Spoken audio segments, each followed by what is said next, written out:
એટલે તમારી મહિનાની સેલેરી નથી, જેટલું તો બિલ આવી ગયું છે. હવે મારામાં કરવું હું? આપણા અવાજ કોણ આવે છે? હાલો જોઈ. જો તમે પણ આ પ્રોબ્લેમ ફેસ કરો છો તો ખોડિયાર સોલાર તમારા માટે લઈને આવ્યું છે સોલાર પેનલ. હા ભાઈ, સાચું સાંભળ્યું.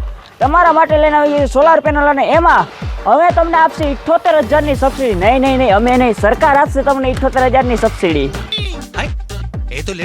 અને છત પર સોલાર પેનલ લગાવવાથી ડાયરેક્ટ સેવિંગ અને લો મેન્ટેનન્સની મજા પણ માણી શકો છો. અને અહીંયા ઉપલબ્ધ છે મોટા મોટા માણસોની કંપનીના સોલાર, જેમાં છે અડાની, ટાટા, વારી જેવી બહુ મોટી મોટી કંપની. તેમજ ખોડિયાર સોલાર પાસેથી સોલાર પેનલ ફિટ કરાવતા તમને મળશે ક્લિનિંગ સિસ્ટમ તદ્દન ફ્રી. તો ભાઈ, આ બધી ઓફરો લિમિટેડ સમય માટે હોય તો ફટાફટ તમારા ઊંડા ખીચામાંથી ફોન કાઢીને આજે જ કોલ કરો અને બુક કરાવો તમારો સોલાર. તો એડ્રેસ નોંધી લેજો: ફૂલવાડી કોમ્પ્લેક્સ, વિભાગ C2, પહેલો માળ, ગોંડલ.